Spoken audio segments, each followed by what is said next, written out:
Great. Well, welcome back after lunch.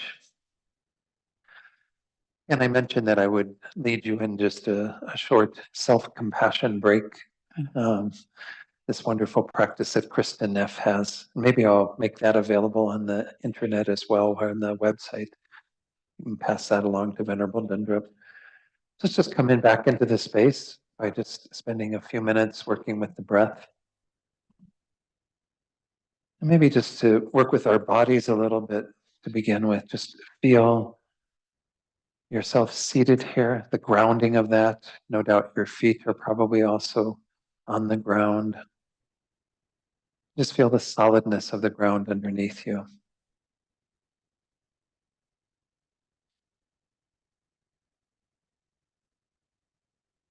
You can even, when you breathe in, kind of breathe in the energy of the earth up into you. And as you exhale, just feel the energy going back down into the earth, kind of circulating through you.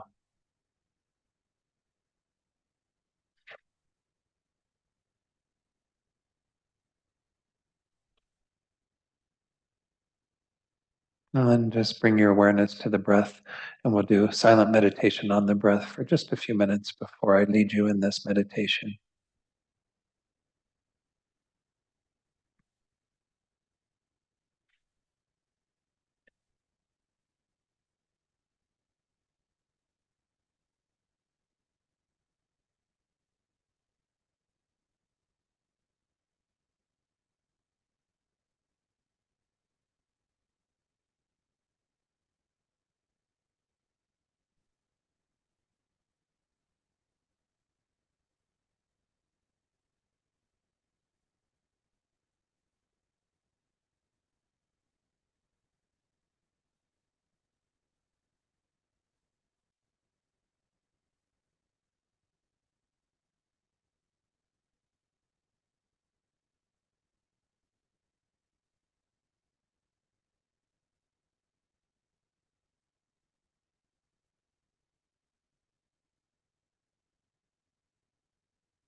So then to do this self-compassion break, we begin in the first step by recalling something that we want to work with, that we want to have compassion for ourselves in relation to that particular experience.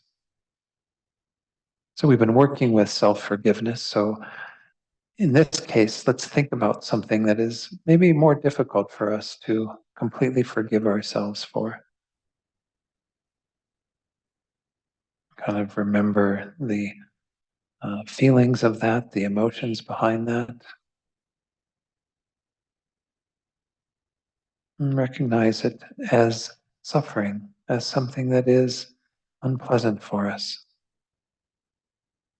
The memory of that event, or the guilt we feel about it, whatever it is, the very first step is to simply recognize it for what it is, a moment of suffering.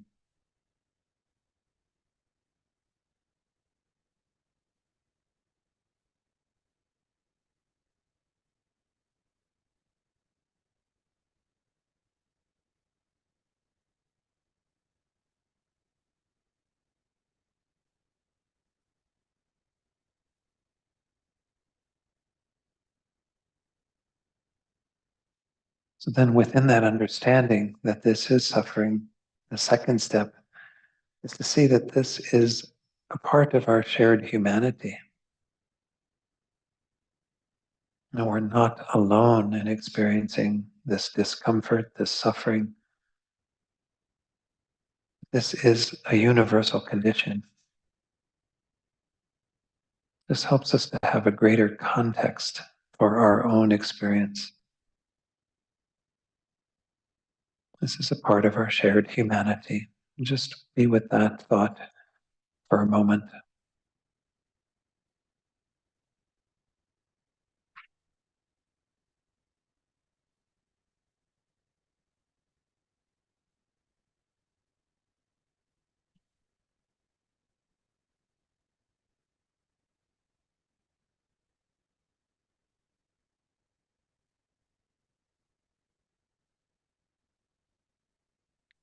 And the third step is where we actually extend compassion to ourselves. It can be quite useful for this step to put your hand on your heart, right at your heart center, just to feel that additional comfort and embrace, or whatever is comfortable for you in terms of your body. To hug yourself, or again, to hold your hand at your heart. Any sign of affection, caring, concern that feels comfortable to you. And then begin to generate thoughts towards yourself as if you were comforting a dear friend. Words like, may you find peace and be at ease with this situation. May you be free of the discomfort, the difficulty.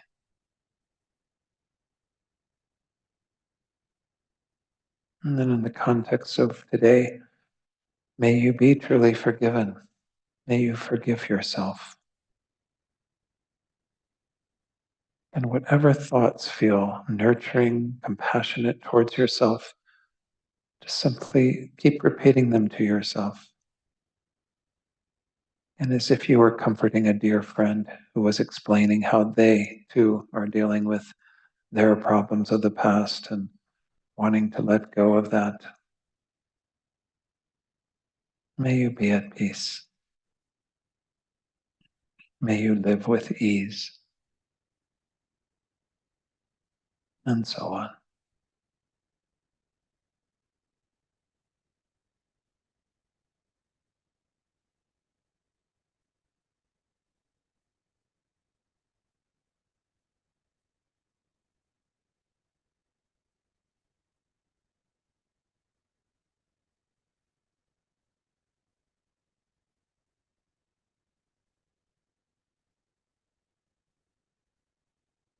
And then to channel this into our motivation for this afternoon,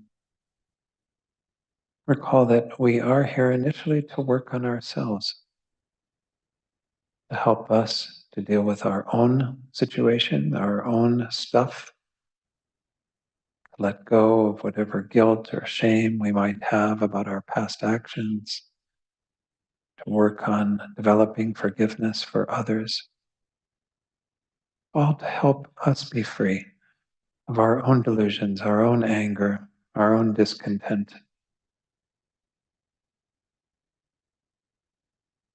But we do this work also so we can be of greater benefit to others, so we can be a greater source of compassion, love, kindness, patience in the world, so that we can benefit others and help them to also forgive themselves and achieve the greatest potential that they have. So we do the work on ourselves so we can help others to do their work. And it's for this reason that we're gathered back again this afternoon. And you can open the eyes fully when you're ready. Okay. So, any final comments or questions on this morning? Anything that came up during the break? Yes, please, McCall. The microphone's on its way. Okay.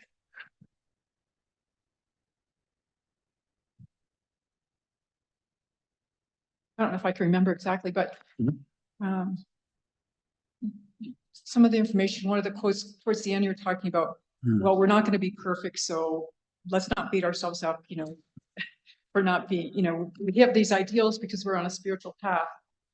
And I was thinking how that, like we're here because we're just in a spiritual path.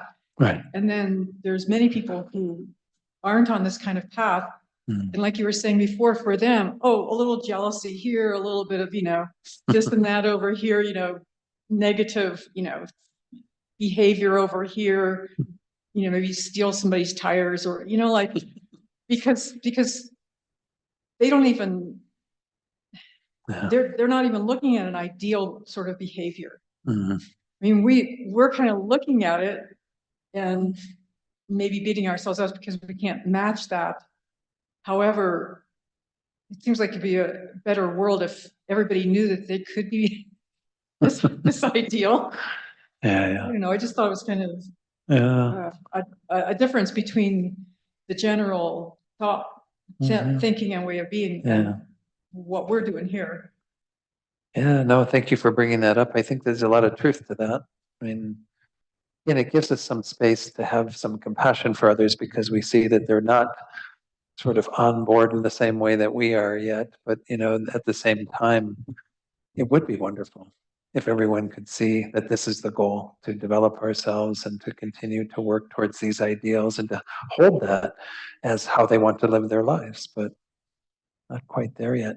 Uh, bef- Before you go, Paula, there's someone who can put their hand up on. Susan, would you mind unmuting and sharing your Yes. question or comment? Hi, Don. Thank you. Hi, Susan. Yes, exactly what the last speaker said. It made me think, how do we forgive ourselves for not being able to forgive somebody else? Somebody that we feel has done great harm in the world and Yeah. continues unrepentant to do it, to harm the whole world, the planet, and Mhm. so if I Yeah. can't forgive that person, how can I forgive myself? That is kind of something I don't know how to resolve. Yeah, I think again, even if we acknowledge that there are places where we'll get stuck, which is what you're speaking to, like where we can't muster up the forgiveness for somebody who has done something, again, who has no regret, no remorse, continues to do what they're doing. We have to be okay with that inability that we have. We've got ideals, as what was just shared by Macaw. We want to live up to those ideals as best as we can, but we're not at a place yet where we can do that forgiveness. It's understandable that we're going to have our own blocks in this practice that will come up for us on the basis of certain things that we just aren't ready to work with yet, and that's okay, as long as, again, we keep that perspective that it's a process, that we're continuing to work towards having that greater forgiveness for that person. I was incredibly struck by the response of the Mother Emanuel Church in Charleston, South Carolina in 2017, I believe. No, it was 2015, I think it was. 17, I don't remember what year it was. I don't know if anyone else here remembers. It wasn't that long ago. They just had the trial conclude of the man who did it, this young man who went into it's a Black African American church, and he went in and shot.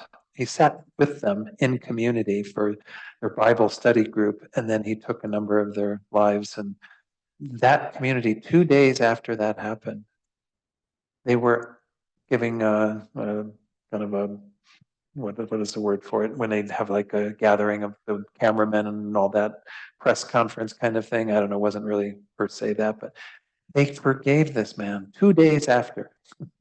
And of course, I don't know if you remember when his trial just happened, I think it was last year. He said he still does not regret that he did what he did.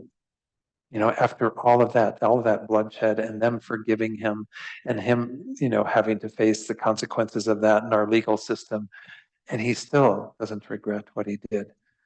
I'm amazed that these people can have that level of forgiveness for him still, that years later they can still feel in their heart that they've forgiven him for what he did to their dear friends, relatives, and their community.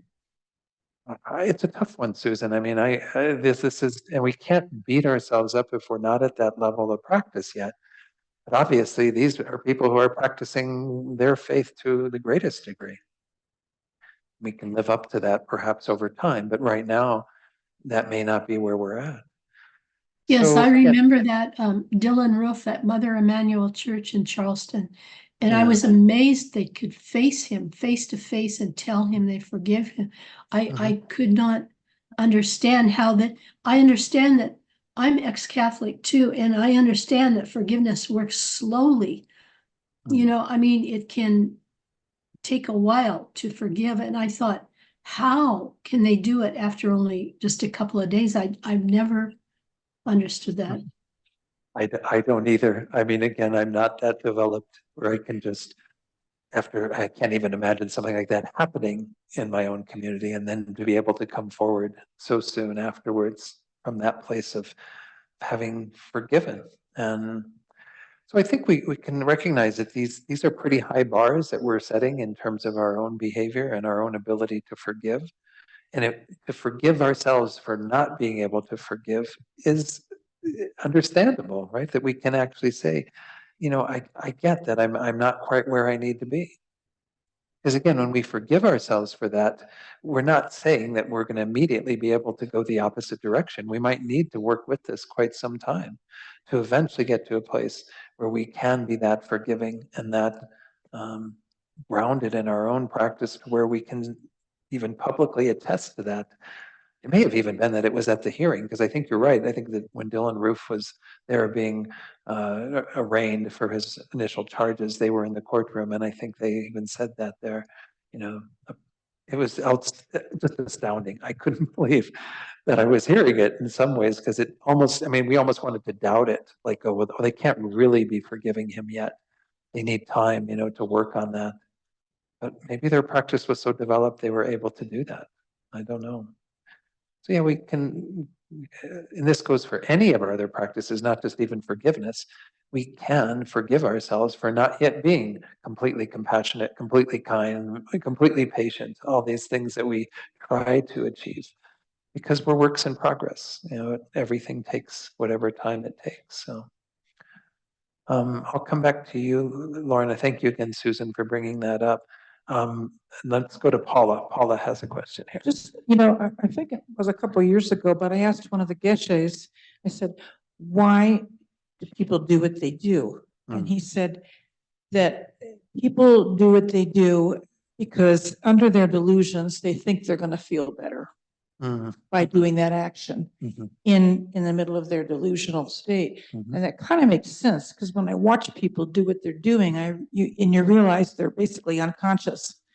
So they're just doing that. And you really almost have to have compassion, because they're just in the grips of it. And we've all been there where we haven't been able to control everything. So that's just kind of ties in with what we're talking about. I don't know. Yeah, no, I agree with you. I think, and with this Geshe who answered the question that way, because people are motivated to do these things because they do think that there's something that's serving their needs. There's something they're going to get out of it that will please them. There's a wonderful verse from Master Shantideva. Well, it's wonderful in terms of it encapsulates the thought. It's horrible that this is what beings are doing, but Master Shantideva says, I think it's in the first chapter of Guide to the Bodhisattva's Way of Life, where he says, sentient beings desire happiness, but they flee from its causes. They desire to be free from suffering, but they run towards its causes. And this is what beings are doing. Like they're even though they don't want to suffer, even though they want happiness, they're doing the exact opposite thing. They're going towards the causes of suffering, and they're fleeing from the causes of happiness.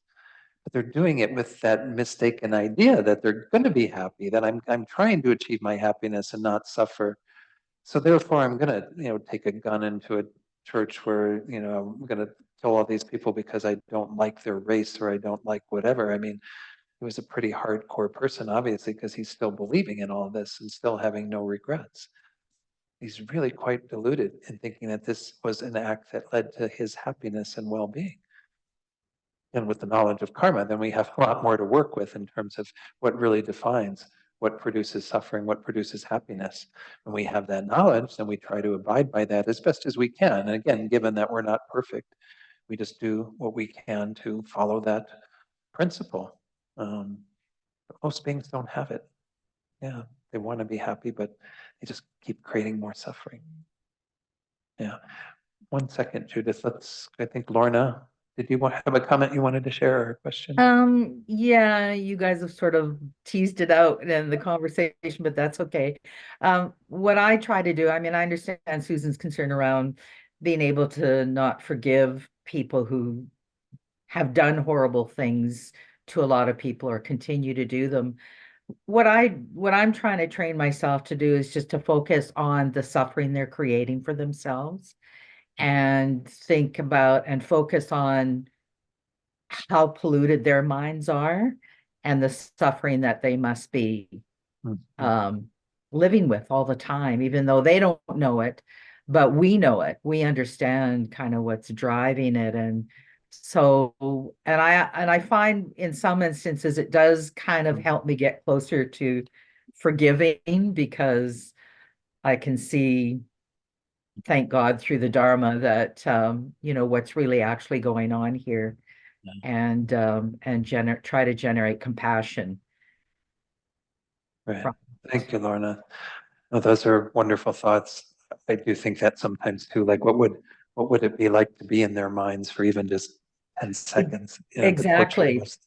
Yeah. Like I use Donald Trump a lot, so I just think about what his mind must be like and how he just has no happiness for himself. Uh, yeah, you don't even want to think about it, but it must be torture. It must be really unbelievable. The thoughts that are going on, the ruminations, everything. I mean, Mhm. it's not the kind of mind we want at all in Buddhism, right? Yeah, So, exactly. Exactly. thank you for those comments, Lorna. Yeah, Judith. Um, it's hard for me to speak Mhm, with this. that's okay. Yeah. Oh, and well, I'm sorry that I was late. Mhm, I went home and took care of the kids and everything. And and but I am enjoying getting back into this. mhm, And but I don't have much speech. mhm. And so I went home to get the kids and pay and do all that stuff. Right. And the thing I wanted to say was that it's hard when you lose your speech. Mhm, And the person that I lost at 2 mhm, was a person in our world mhm, that was very good, mhm, but he lost his whole family mhm, and everything is he did not have any more. Um, mhm, um, he couldn't even just talk to me, and we knew him forever. mhm, And so I just wanted you to know that to maybe take a little bit of time for at him, mhm, um, because he can't get his stuff back together, and mhm, he's just was very mhm, very good. mhm. I'm sorry to hear that, Judith. Yeah. And thank you for sharing. Yeah. I'm glad that you're here today. Yeah. Well, I get funny when I'm not doing what I'm supposed to be doing. I was out there sitting Out in in the my lobby. car. Yeah. Okay. Okay. Well, I'm glad you're in here, yeah, with us. Thank you for sharing, Judith. Any other comments on what we talked about so far? We've started to touch already on forgiving others because in the context of the question from Susan, forgiving ourselves for not being able to forgive others fully. But let's move on then, if we're okay with that. We'll go to the next section, unless there's something in the chat. No, I don't see any other questions or things that we need to share. So let's go to the next topic. The next topic is kind of interesting because it's sort of an extension of the first one in the sense we first work with forgiving ourselves, and then this idea of seeking forgiveness of others, like through our own having transgressed against the well-being of others. How do we generate that mind that is actually wanting to make that relationship kind of healed to some degree? We're first healing our own relationship with ourselves through our own self-forgiveness. Now it's beginning the process of looking at how do we heal that relationship that may have been damaged through our own actions or inactions again. asking forgiveness of others. And as I mentioned earlier, I'm including in this a little section on apologizing. It's not really from a Buddhist perspective per se, but it's actually using some advice from a wonderful book that's about apologizing. But I'll talk about that a little bit later. Let's go into this first topic of forgiveness of others. What is the nature of asking forgiveness of others and why is it necessary? This is in the handout as well, the notes, but let's mainly share it on the screen. This is from Gina Sharp. I mentioned her earlier. She did a nice little course on forgiveness for Tricycle Magazine that I have the notes from, and she's very, very skillful. I think she's using mainly Jack Kornfield's approach like I am. She says, our asking forgiveness from other beings is based not on shame or guilt or blame, but on our recognition of what has happened, the ways in which ignorance or unawareness has worked in our lives that has led to our actions, our thoughts, or our words being the cause of someone else's unhappiness, sorrow, suffering. And so we're just getting to that place where we're recognizing that not only with the self-forgiveness where we're looking at ourselves and how we are in this pattern of harming ourselves to some degree, but how what we have done has also harmed others. And simply acknowledging that. Again, shame, guilt, blaming ourselves, all this kind of stuff shouldn't enter into the picture. If it does, then we try to forgive ourselves for that and try to reduce that. But this is the main intention here, is that we really have to recognize the ways that we have harmed others, and through our various actions, or again, even inactions. Noah Levine, who I realize these days, I think there was some controversy around him. He's still an active teacher, but I don't want to get into personalities necessarily or what these people have done. He gave a wonderful quote on forgiveness that I do use when I teach on. He says, asking forgiveness is an act of humility, generosity, and healing. Some level of regret will remain and should, because we still feel like there's, things we need to work on perhaps. But shame and guilt will eventually disappear. In fact, like I said, they shouldn't be there in the first place, but if they are there, then we keep working with this, being humble, being generous with our offering of an apology and a wish to restore some sort of relationship with that person. Not that we have to be, engaging in something identical, but essentially to try to, smooth over what we have done that has harmed them. The last part of that, through structured meditation, we can train the heart, mind to let go, to meet past pains with understanding and acceptance. So again, this is to emphasize that this is a meditation practice like the previous one. I mentioned that's true for all three of these.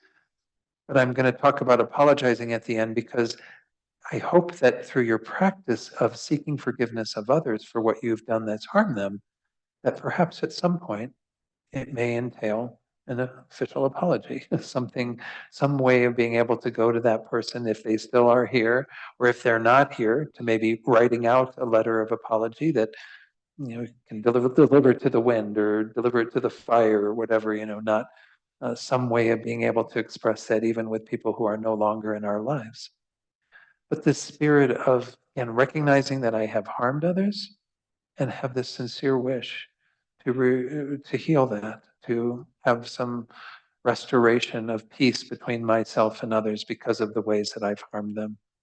That's the whole concept behind this second step. Initially, I really wondered why the second step was necessary, but I think it is because when we get to the third step, that's where we talk about the perspective of the other person who is harmed. And we're trying to here really feel like the difficulty it can be to get to a place of even seeking forgiveness of others. It is a little challenging. I'm sure we've all done many things in our lives that we've never gone to that step of really seeking forgiveness of others for our having done things that harmed them. And then to apologize on top of it, to actually, extend that. But as I said, it starts with the meditation. If we don't practice this in meditation, it can't really be sincere and genuine. I don't think. I think it has to have kind of evolve within ourselves to where we feel like, yes, this is something that I really need to kind of bridge that gap between myself and others that my own actions have created, and therefore be able to restore again some sanity to the world that I'm living in, the people immediately involved in my life. So for this one, there is a little process, just like the other one, and it's very similar. I'm not making this one, incredibly more complicated. It's just working with the same types of actions that once more we have not been forgiven for fully, for things that we've done that have harmed yourself, and particularly in this case, which have also been harmful to others.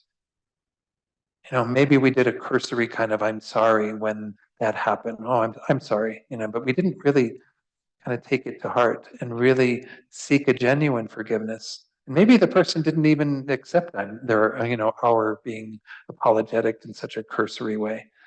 You know, but we have to find kind of what are the actions that we feel that we have done that we know have harmed others, and perhaps there's even still a little bit of bad blood there, right? Sometimes that happens, particularly with families and what have you, where people hold on to stuff. And so perhaps it's from our side that we need to take responsibility for seeking forgiveness of others so that we can restore some sanity to the relationship. As with the previous meditation, self-forgiveness, begin asking forgiveness with those things that are less significant, working up to heavier ones. Again, I leave that still in your court though, because sometimes it is important that we work with the heavier ones and we work with them frequently. But it is sometimes easier to seek forgiveness for the small things that we've done that have harmed others. And then thinking about those people who have been the object of your actions, truly value those relationships and acknowledge their experience of hurt or pain that you caused. And this doesn't mean that you have to, get them to express that, though that might be a beneficial part of it. In fact, Archbishop Desmond Tutu, he and his daughter Mpo, they wrote a book, the Book of Forgiving. That's kind of nice, and it takes a slightly different approach to forgiveness in terms of like 4 steps that they identified. And the second step is expressing the hurt, is really kind of the person who is, again, the one that has been offended to the person who has offended, to express the hurt that they experienced. Now, again, in this case, we're the ones that were the offender.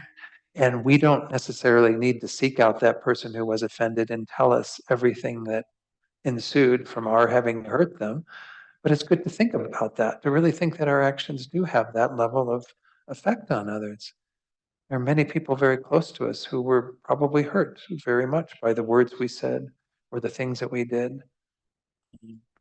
So it's important to acknowledge that part of it and to, again, we may not be able to know everything that went on in their minds, everything that they experienced when they were on the receiving end of our unskillful actions. But we can certainly acknowledge there was some pain, something difficult that they did have to experience. And that's part of, again, our impetus for wanting them to forgive us, because we know we have caused them pain. And as was said in that second part as well, we want to truly value those relationships. Now, sometimes we might not be in relationship with that person anymore, again, due to whatever factors. So, but we can value them from the point of view of who those people were and, the role that they did play in our past. And this is particularly if we've harmed those who are close to us, but even other relationships, we still can value. Anyway, talk about that maybe another time, but then as you do this practice, and we'll share the practice in a moment, be aware of how difficult it is to accept your own mistakes and to feel worthy of being forgiven for them by those you've offended. Remember, we talked about this earlier in terms of self-forgiveness. It is really hard for us to fess up completely to our mistakes and to forgive ourselves for them. Here, when we think about seeking forgiveness of others, it's another dimension to it, right? Still in meditation, but as I said, it would be wonderful, I think, if eventually it became something more than just meditation. We did actually go to those people. I remember doing an exercise and apologizing, and I have to admit that I haven't actually gone to the person who I said that I would apologize to. But I think I've managed to smooth things out with that person. It's my brother, actually, and I won't go into all the details of what happened, but I was doing this and came to the conclusion that I really needed to apologize for some of my insensitivity, perhaps. But But, I think it is important that we, especially with those people who are close to us, who have some blood relation or they're very close friends, acquaintances, that we do value those relationships. That when we have done things that have been to their disliking, that we do what we can to come forward and, heal that. It's just, otherwise I think we're not really valuing the relationship from that perspective either. But it's hard, as it says here, it's very difficult to feel worthy of being forgiven. But nonetheless, we want to be in that space of some vulnerability to some degree. Because the person, obviously, if you went to the person after doing this meditation for many times and they said, you know what, I don't forgive you. Well, then that would be a very hard place to be in, right? And then whether they forgive you or not is totally in their court. But in this meditation, of course, we just want to be mostly from the vantage point of seeking forgiveness. The last point on the screen, observe whatever releasing of the burden of those actions that occurs. The feelings in your heart, the thoughts in your mind, any sensations in your body. As I said earlier, sometimes we are holding things in our bodies, and there can be a physical shift that we feel when we begin to let go of some of that and really think that we're genuinely seeking forgiveness of others. Then this is the same advice, that we had for the previous one, and we'll get this again for the next one. Engage in the practice as best as you can with whatever level of authenticity you have. And fake it till you make it. As before, conclude by reflecting on your own values and aspirations that you want to honor and uphold in the future. Establishing a strong intention to continue in that vein. So we'll do the practice shortly. I wanted to go ahead and do the teaching or go through the information on apologizing. What is the role of apologizing and asking forgiveness of others? Well, as I said earlier, I think it is nice if that is an extension of this practice. But there will be limiting factors, and certainly if the relationship is very challenging at this point, it's hard to say whether that is the advice that we should follow. Is if we've really done this seeking forgiveness of others in our heart, is it time then to apologize? And it might bring up stuff for people that they'd rather not revisit, because that sometimes happens too, right? Maybe we need to do simply the healing on our own. The relationship isn't there in the way it was, and it might even get worse if we try to stir things up again. But often I think people are really quite receptive to someone apologizing. For someone to actually say, I've been meditating on this and thinking about it, and I really regret that I did this to you back then. And put forward that olive branch in a sense. And let's talk about what is kind of involved in an apology as we go through this. We will get into the kind of the elements of a good apology. But I think that it can be a natural extension of asking forgiveness of others. And that's why I felt like I needed to address it in this workshop. I think the first time I taught it, I didn't. I didn't have this one book that I got. Well, a friend of mine, Tenzin Choki, she told me about this book called On Apology by Aaron Lazar.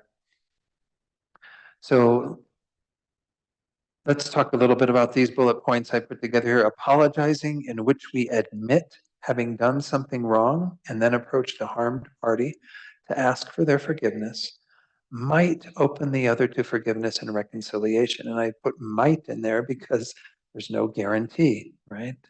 As I said, you could come forward to the person and say, I'm so sorry that I did this. And the other person will say, you should be sorry. I've lived with the pain of this for many years, and I don't accept your apology. What you did was unforgivable. And that's their right to have that opinion. Talk about rights. That they're entitled to have that opinion. But that shouldn't be our expectation then, that suddenly they're going to be all warm and fuzzy and let's have a hug and whatever. And reconciliation is a whole nother issue. I'm going to talk about that a little bit later when we get into forgiving others. But reconciliation is really something that has to be wanted by both parties, right?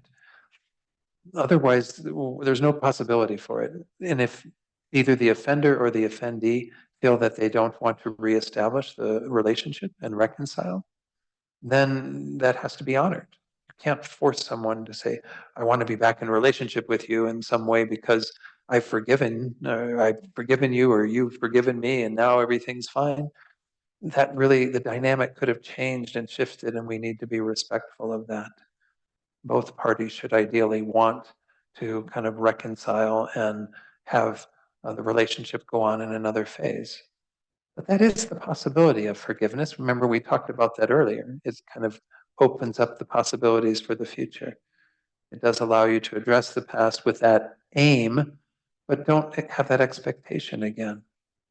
And there may very well be situations where it's best not to reconcile with the person. Yeah, please, Paula has a question or comment. I just have a topic on that. I had a situation many years ago where the other person didn't want to reconcile. And so there's a technique in counseling, it's called the Gestalt empty chair. Mm. And what that means is you sit the other person in an empty chair across from you, and you tell them how you feel and all that and let it all out. And then you change positions and sit in that chair, looking at yourself. And then you work that way. And actually, it gives you insight as to why that person doesn't want to reconcile. And if that's okay, but it gives you insight and some peace. Wonderful. I've heard a similar practice like that with another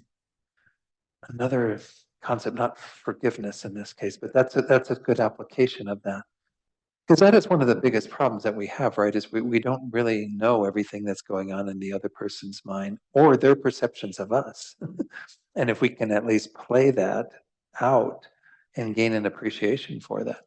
And yeah, it's wonderful if the chair is full with the other person and we could actually ask them, well, tell me, But yeah, if they're not willing or they're not around any longer, yeah, where we have to like do our healing without that physical party present, then that's an important process to go through. And we gain an appreciation again for the complexity of it, that our lens and our view of things is not the whole picture. Yeah, absolutely. So thank you for bringing that up. So again, apologizing is definitely something that might open the door for that, but whether it happens or not is really that individual situation. Then this second bullet point here, as with forgiveness, unilateral apologizing, which allows us to let go of feelings of guilt and shame, is beneficial. That's like what I was mentioning, where you might write a letter of apology that never gets sent to the person, but at least allows you to let go of your feelings of guilt and shame. Again, if the person's no longer there, if there's complications or for whatever reason you aren't willing to go to that place of a bilateral interaction where you've got the apologizing and the person hearing your apology and what have you, know that there's still benefit to that. The benefits of apologizing. This does come from Aaron Lazar's book, I believe. Or maybe these come from another course that I was involved in that had some information on apologizing. I don't remember, but restores our inner peace, which allows us to move on, right? Sometimes we feel like it's not like quite the holding the coal that we have when we're holding resentment or anger, but it's like we're still holding something uncomfortable in ourselves that we haven't resolved yet because we haven't actually gone to that person or even in our own minds articulated that sense of apology of something that we do feel bad that we did, that we want to make peace with the other person. So it can restore your own inner peace. Secondly, opens up and expands what's called our thought action repertoire, meaning that we have more options available to us in terms of what we are going to do once we have cleared the air with that apology. Thirdly, it overcomes disturbing thoughts and emotions, of course, all of our other guilt and shame and everything else, by actually taking ownership of what we've done, making an apology to others, either formally or again in meditation. Then we can definitely overcome some of the things that normally are occupying our minds. Provide space for reconciliation, and just space. It doesn't necessarily guarantee reconciliation. The space is there when we've actually apologized. And then lastly, as an act of kindness and compassion, offers the other the opportunity to forgive, thereby restoring their inner peace and allowing them to move on. Because again, the purpose of an apology, from our own side, is to offer the space for that forgiveness to happen. That can't even be a requirement of it, though, or an expectation, because there may be situations where we do apologize. And I'm so sorry for what I did those years ago, and da da da da. And the other person says, "Oh, I hear that you're saying that, but I really can't forgive you." We have to be okay with that. If apologizing does happen for them, though, and they're able to get to a place of apologizing you, or I mean, forgiving you, sorry, forgiving you, then we have allowed that healing to happen for them as well. But that healing may or may not happen. That's in their court. We can put the apology out there. What they do with it is up to them. And hopefully, by creating that space, it will happen. But again, there's no guarantees. So I think, again, there are many benefits to apologizing and to actually taking it seriously. I think in our culture, I alluded to this earlier, we just say, "I'm sorry" for almost everything. "Oh, I'm sorry. Oh, I'm sorry. Oh, I'm sorry." Saying "I'm sorry" is really not enough. The challenges involved in apologizing, well, shame and guilt often prevent us from apologizing and moving on. That's why we do this meditation of seeking forgiveness of others, so we can work on our own stuff, right? We might be too ashamed to actually go in front of another person or even think about doing that and apologizing for the actions we've done because we feel so horrible about ourselves because of it. Secondly, it may require us to face our own shortcomings and wrongdoings, right? It definitely should involve some of that, I would hope. If it's something we need to apologize for, well, we need to face up to our own stuff. We need to be vulnerable in our own way to our own lack of attention, responsibility, what have you. Number three means facing the negative effects of the action on self and others and seeing the possibility for change. This is a challenging aspect of it. We have to actually see that there's potentially some negative effects. We might even be blind to some of that in regard to ourselves or others. But hopefully seeing the possibility for change, that might be challenging, but that's also the very positive part of it. Because things don't have to stay in that rut of you having offended somebody and them holding on to their grudge towards you and you just continuing to evade all of that. And of course, another challenge that it might involve self-forgiveness, but I would say it should involve self-forgiveness to some degree. So I would encourage you doing the self-forgiveness meditation quite a bit before actually seeking to apologize and to work with that person. Or even, to do some work through meditation in apologizing before the actual apology. How do I apologize to others?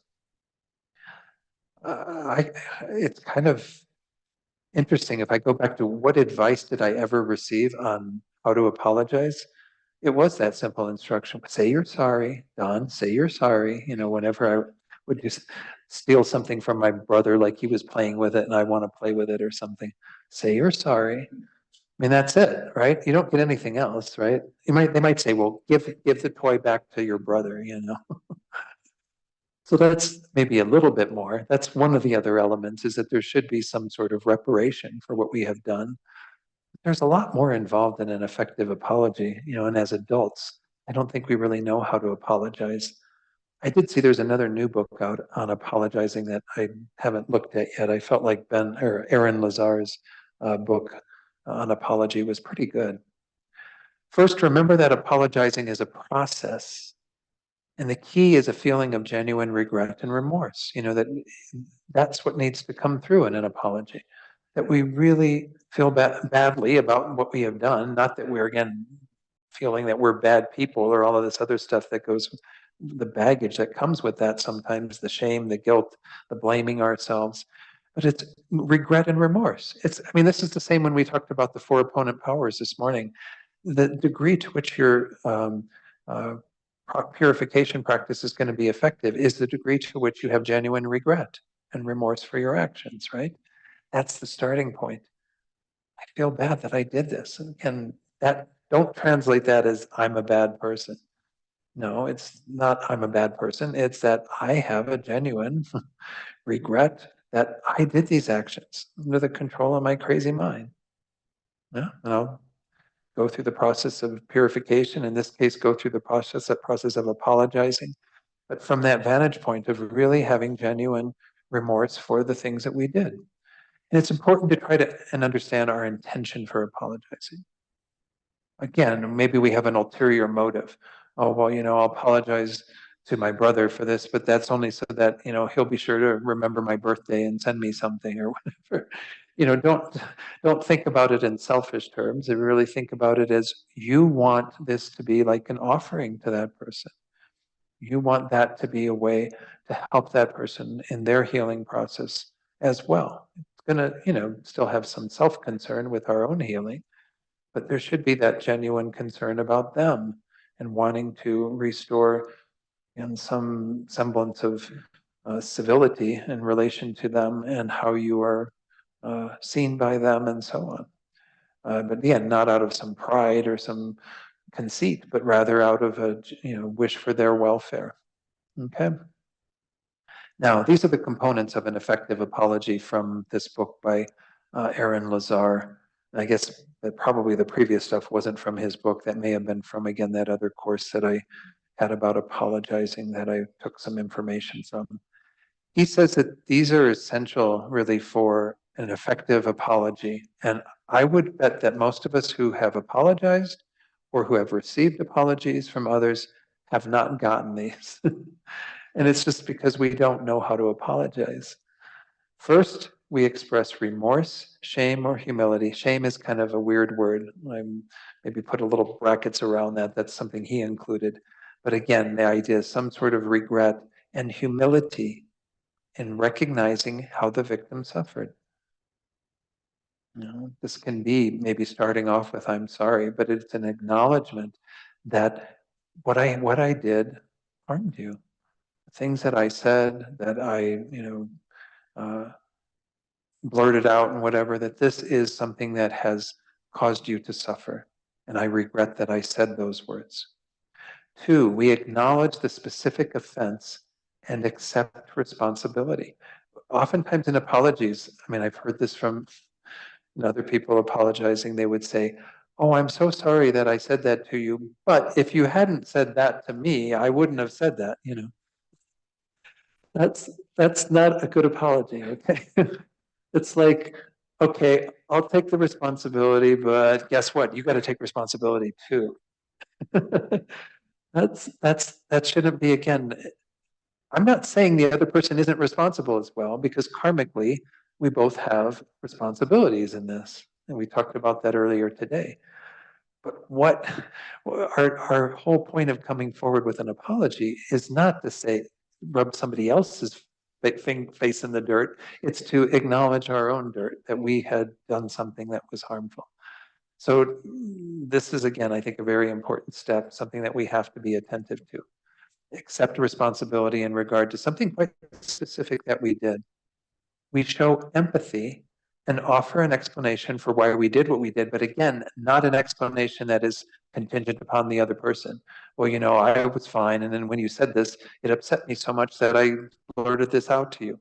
We can say, oh, it was through the force of my own anger and my own inability to control my mind that I said these things to you, and I'm sorry for the ways that those words have harmed you.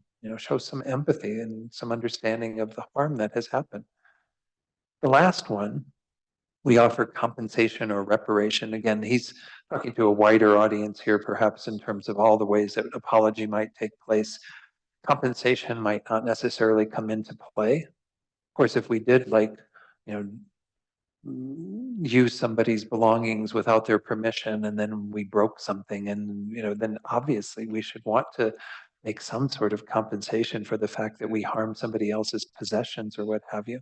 But the whole idea of reparation, that in some way we have to repair the harm that we've caused. Not you can do that 100%, because the feelings that have been hurt, all of the things that others have experienced mentally and emotionally on the basis of our actions, we might not be able to make any real reparation for. But we could do something perhaps that would be a way of allowing for some better feelings in that person. I don't know. Maybe say, I'd like to, take you out for a meal or do something that would show, that I really do value our relationship and so on. Or if there's something else that you want from me that I'd be happy to consider, you can put that in their court to say what would make them feel good about the apology that you've offered. I think a lot of apologies don't even go to that fourth step. We're lucky if we get the other three, and maybe get the first one. But I think people are so kind of cursorily. I don't know if that's a word. They just do things without much thought. We all, as I said, just repeat "I'm sorry" so frequently. Oh, I'm sorry. I'm sorry. I'm sorry. Well, are you really sorry? I mean, maybe for some things we don't need to be that sorry for. If you're like, dealing with a crowded subway train or something and you happen to bump into somebody, well, then maybe a cursory "I'm sorry" is perfectly fine. But, for a lot of other things that have maybe damaged our relationships with others, I think we do need to be quite contrite in terms of what we are saying and find words other than "I'm sorry." Another thing I might point out on this that I didn't mention earlier, another thing that I hear very frequently is when somebody has hurt you or you've hurt them perhaps, um, is this idea of, well, you might say this to others and it's really a horrible thing to say, "I'm sorry that you feel that way." Right. Right. That's like once more saying that the fault is theirs. You know, that's a really bad one. I can recall the times I've done that and been felt horrible about doing that. I need to forgive myself for doing that. But this is really a mistaken thing, right? Say, "I'm sorry that you feel that way, that you had this experience, that you didn't." I mean, if our words or our actions cause someone to be hurt, whether we felt there was justification for it or not isn't the issue. It's the fact that we did say that. And we say, "Well, I'm sorry that I said these words and that they hurt you." Their perspective and why they were hurt, and that's theirs. Can't be sorry that they feel that way. I'm sorry that you didn't live up to how I thought you should be and not be offended by what I said. And that's kind of blaming the victim to some degree. So apologies are actually quite complicated. I don't want people to like overthink it, but I think we do have to spend some time actually sitting down and crafting in our own minds a decent apology. Sometimes writing an apology is the best place to start after we've meditated on it. Let me stop here. Then I thought maybe I had another slide on apologizing, but any comments before we do like a short meditation? Yeah, Maka, get the microphone over there.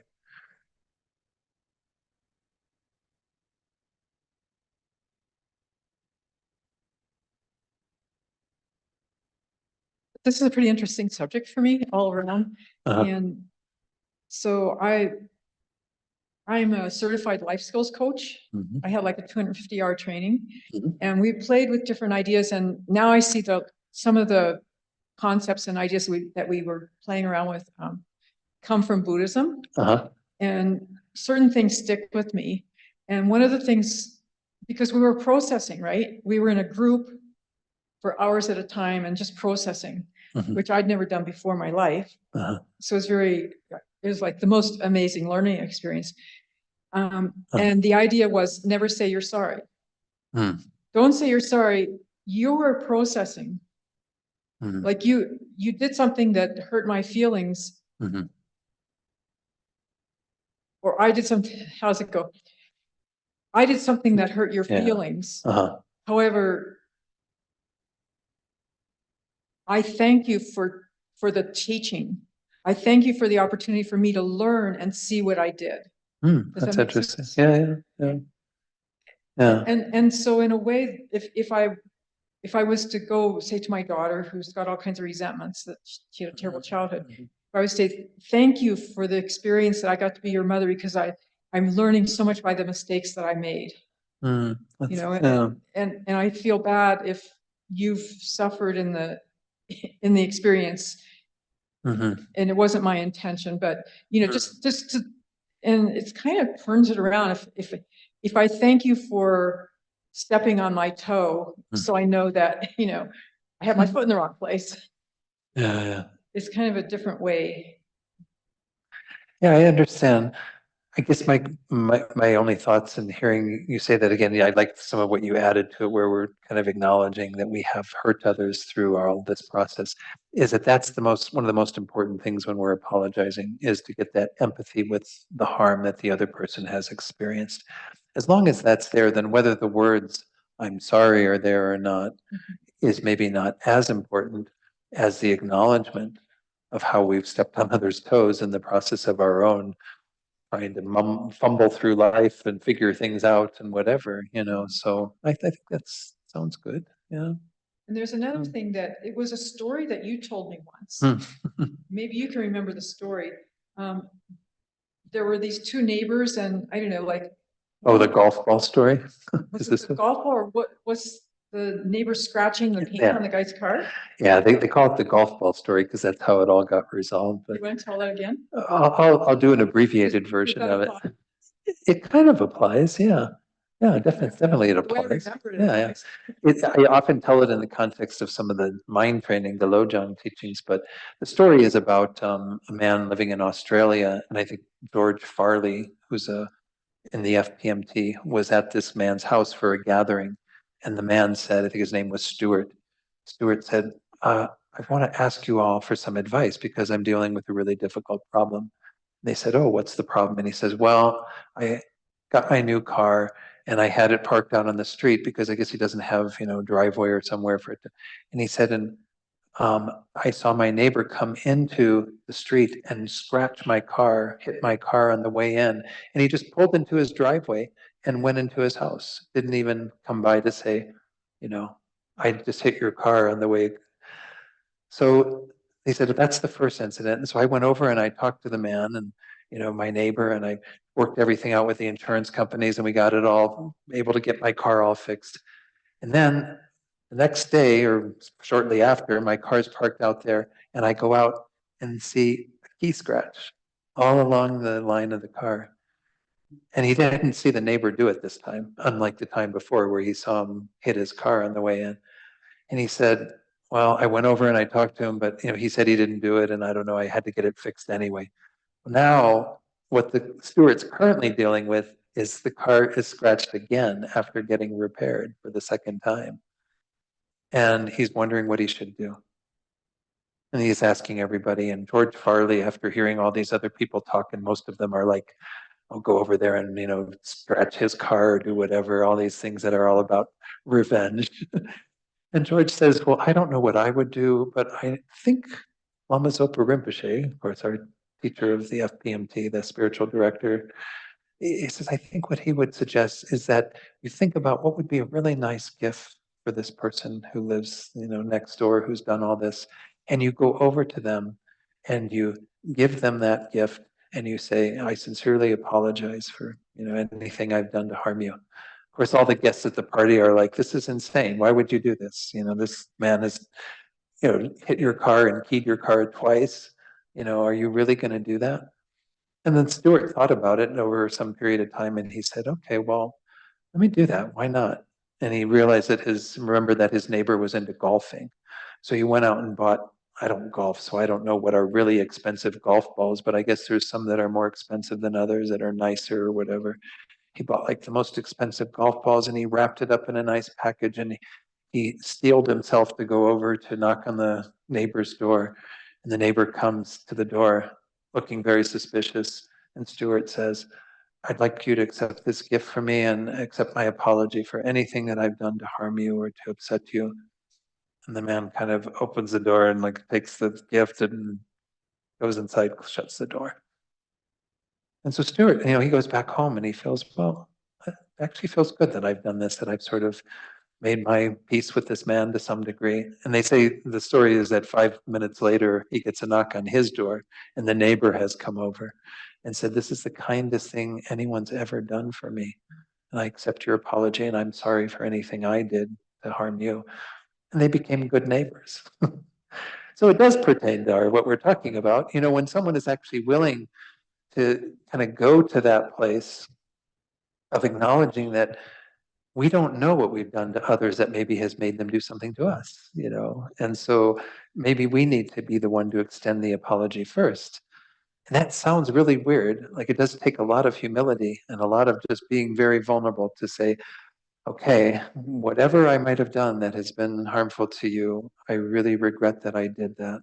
And I hope that we can, find a way to let some of that go and that you can forgive me for that. Energy shifts, exactly.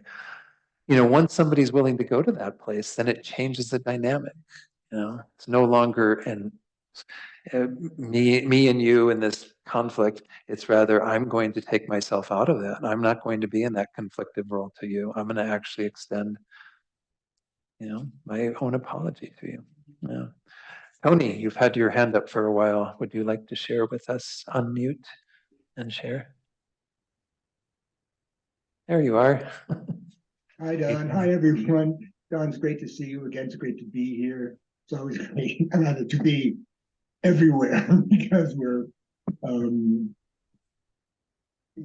across the universe in atoms, it seems, on Zoom. But at any rate, I did have one comment for you, but now I have two. And the reason there's two is because of the pronoun that you identified that that I was supposed to erase, because that's for another teaching. The what. Oh. Okay.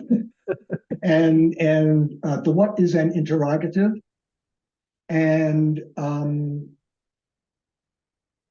for some reason, some months ago, I was thinking about pronouns and that I don't have one. And then I thought about it more, and then I realized that I do. And my pronoun is an interrogative. And the what is the first word in a series of 3 words that occupied me when I was 13. And it's what is it? What is it? Yeah. And 47 years later is when I went to Zen Mountain Monastery for an introduction into Zen and met my first and only teacher, Daido Roshi at Zen Mountain Monastery. And he was the first one. And of course, he gave his first talk, which was the first talk of the entire weekend. And the first thing he said, in Zen Buddhism, there is 3 words, and they are, what is it? So Interesting. it's kind of a long story. It spans 47 years, but yeah, that's the what. And I should have taken that out. So that's the what. Okay. Thank you. so like the second thing is a couple of decades ago, for my healing practice, I wrote a forgiveness contemplation that I would do with the students at the very beginning of the class. Okay. And I like to recite it. Okay. Sure. I ask forgiveness from all those whom I had hurt in any way, at any time, and in any realm. May I forgive all those who have hurt me in any way, at any time, and in any realm. May all those who have hurt me in any way, at any time, and in any realm forgive themselves. May I forgive myself for hurting others in any way, at any time, and in any realm. Wonderful. So that's it. No, thank you for sharing that, Tony. And thank you for sharing the what is it story. Was good. I had to clarify that. I intended to see you in person today, but I had a leg injury and couldn't make it. And I was so looking forward to seeing you. I injured my leg last night. So Yeah. but I will see you soon.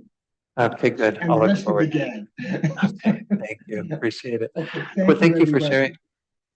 Thank you for sharing the forgiveness thing, because I think that's encompasses so much of what we're talking about today, and to have those thoughts, I think is really important, and to generate that in regard to ourselves, to others, the relationships we have, absolutely. Good, Thank you. good work, good work. Thank you for appreciating. Thanks, everybody, and thanks for your time. Okay, all right, Tony, thank you. All right, any other comments on apologizing or seeking forgiveness of others? We need to take a break. Um, yeah, quick one, like 5 minutes. So 5 minutes, please, and then we'll resume. Okay. Let's do a short, very short meditation on this seeking forgiveness of others.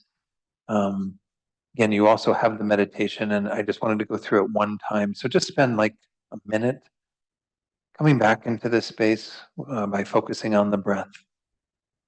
Just gently breathing in, breathing out, just naturally letting the breath find its own pace, and just attending to the breath.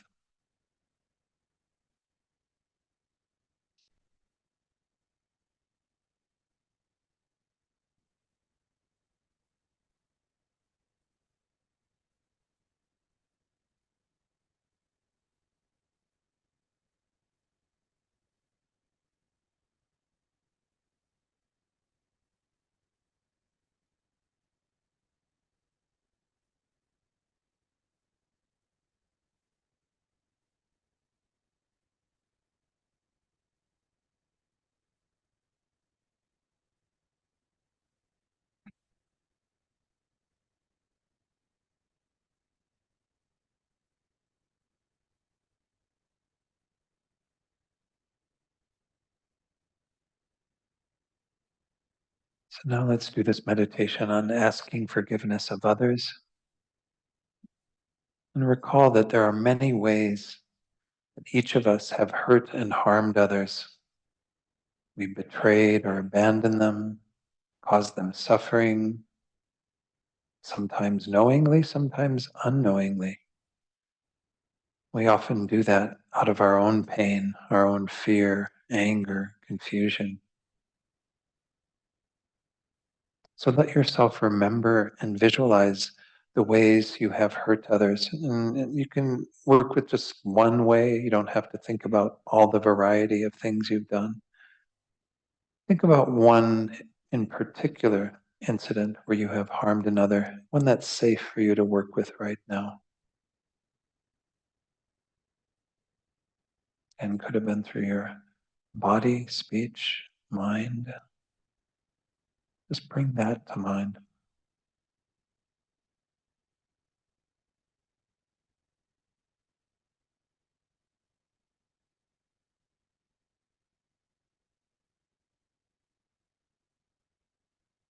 And then within the space of valuing that relationship, see and feel the pain you've caused out of your own fear and confusion through what you have done to that person.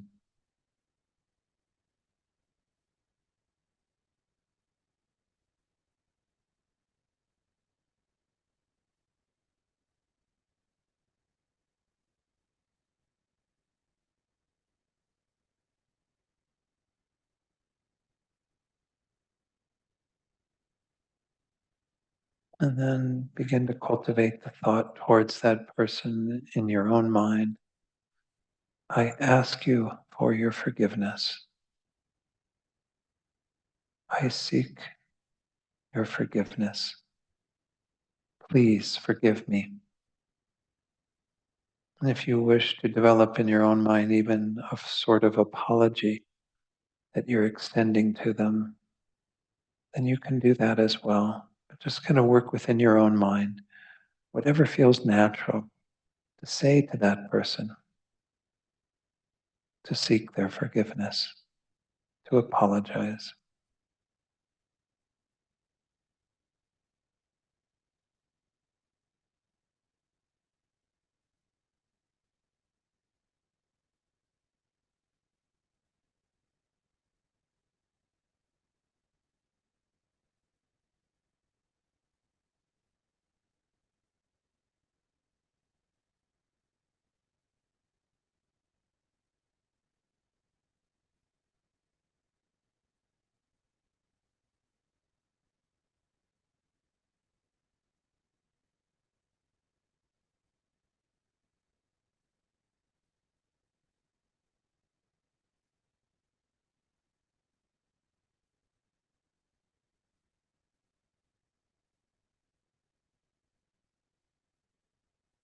Then conclude this by once more getting back in touch with the values that are the compass for your life, the things that you want to be attentive to, the ideals that you're holding, and reaffirm your commitment to those going forward.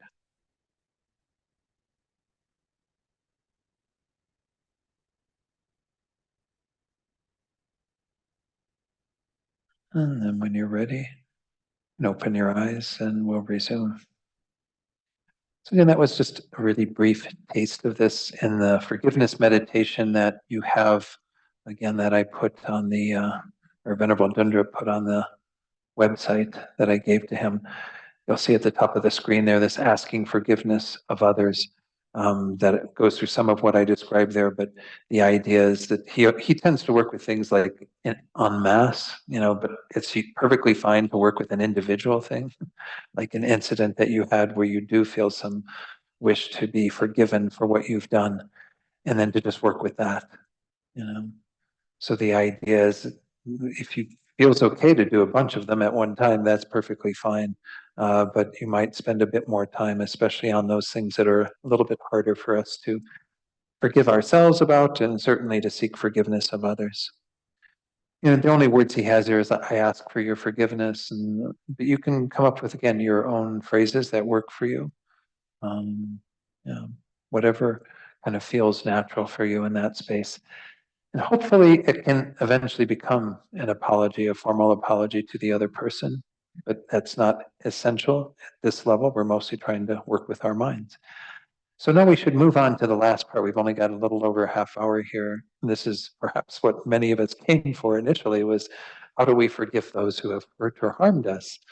But I think the other two steps are essential, because then again, we know what it's like in terms of being the one who harmed. So we have a greater identification of those who have harmed us from that vantage point, and also how difficult it is to seek forgiveness of others.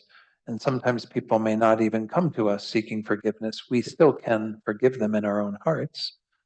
What is the nature of forgiveness for others who have harmed me? I'm going to use some of Jack Kornfield's words from his book that I have here with me, The Art of Forgiveness, Loving Kindness, and Peace.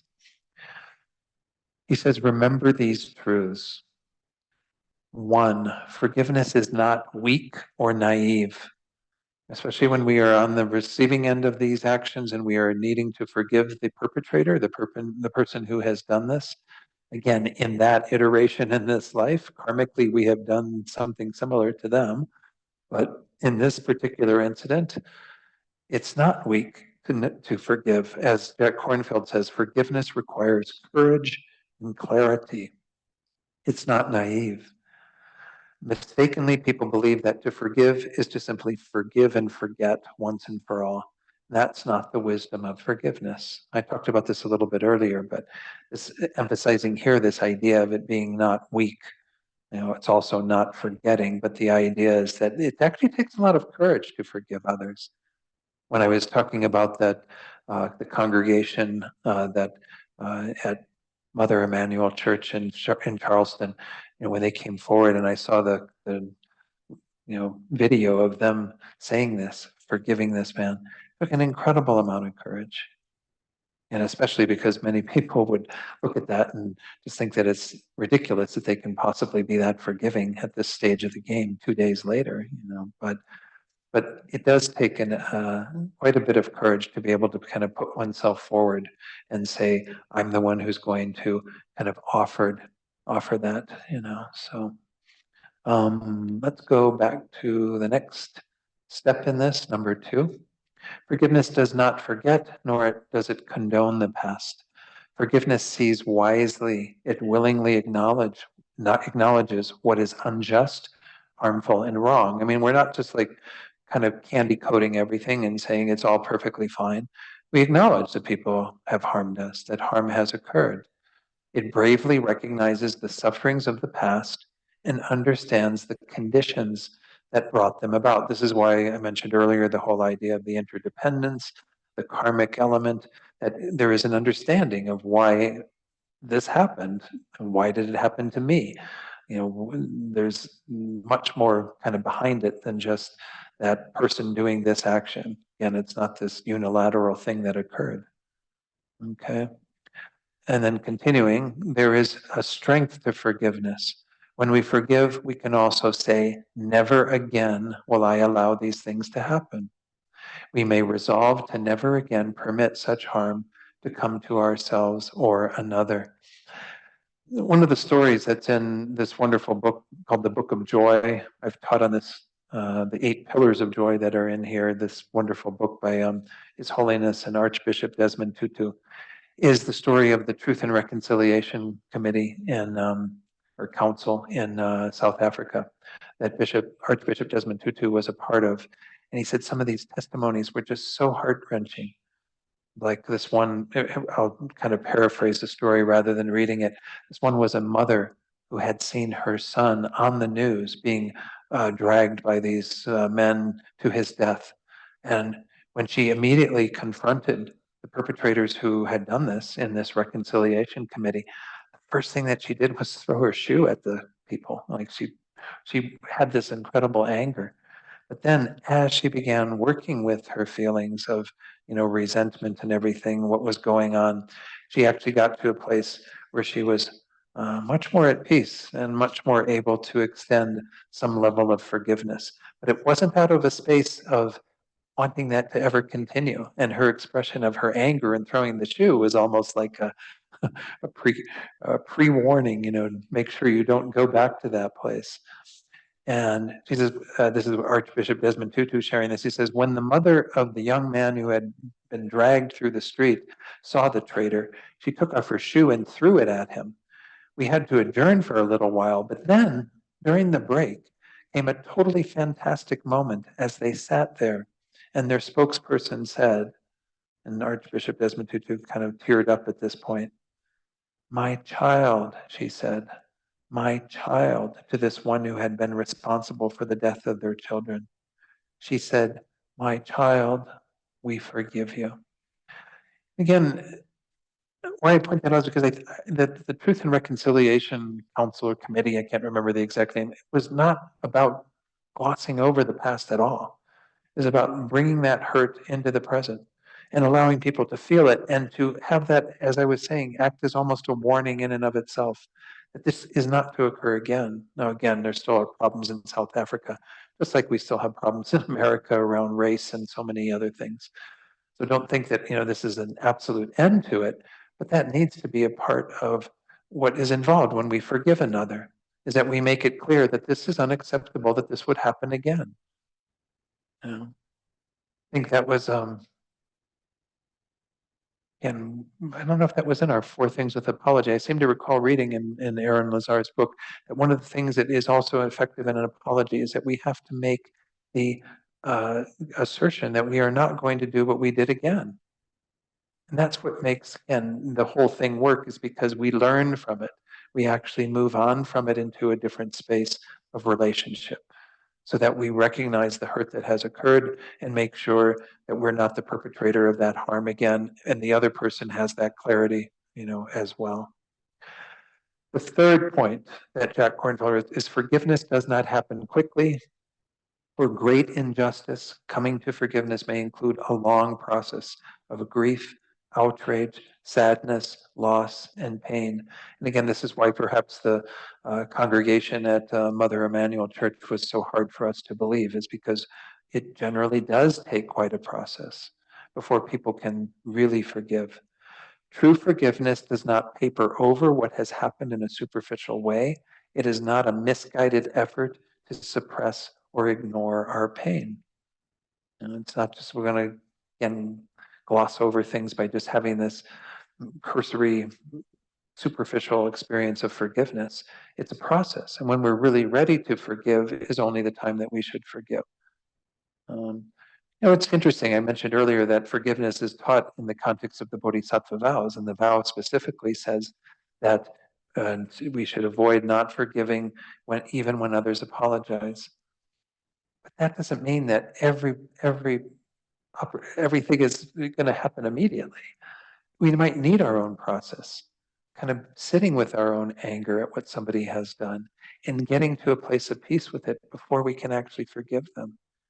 Of course, in that vow, they also spell out the conditions where perhaps forgiving them wouldn't be appropriate if it's not at the right time or if it's not given in a heartfelt manner, their apology.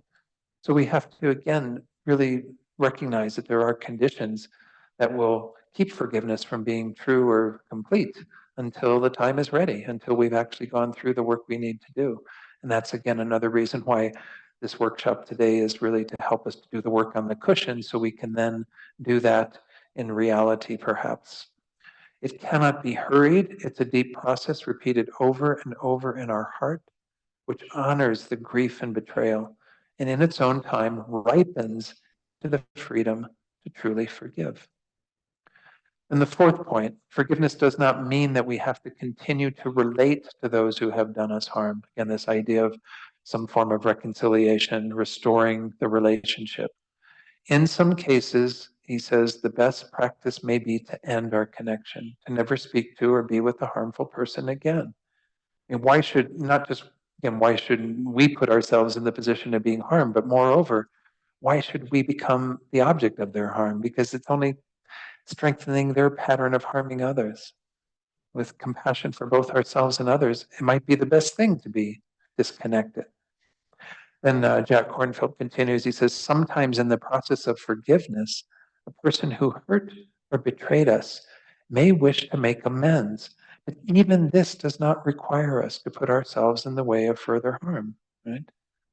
We do have to protect ourselves to some degree and only practice where we are comfortable in terms of restoring the relationship. And in many cases, it's may not ever be possible. But hopefully we have some success with that through them doing a sincere apology, us creating a true forgiveness, perhaps. And then this fifth part of it, these 5 points that he has on forgiveness. In the end, forgiveness simply means never putting another person out of your heart. Because this is, again, when we talk about this Mahayana compassion that we're trying to cultivate, we never want to get to a place where we are stewing in our hatred for another and excluding them, to what you were saying, Maka, earlier today. Once we put them in that box and we make them into this evil, awful, difficult, horrible person, and we don't allow any of that connection through our heart to happen, whether it happens physically or not is another story, but we have to keep our heart open to them. And we need to get rid of that box that we're creating around them. We need to see them through the lens of all these teachings we looked at today, as a suffering sentient being who's under the control of their own crazy mind and karma, doing things that they have no knowledge of the effects of, the results of those actions, often being oblivious to harming others. We haven't even talked about the self-cherishing mind, the self-centered mind that's driving so much of this misbehavior. It's often blind to what other people need. It's only thinking about what I want, what I need to have. It's a horrible mind, but we all have it to some degree, right? We don't maybe get as oblivious to others' needs as what some people do.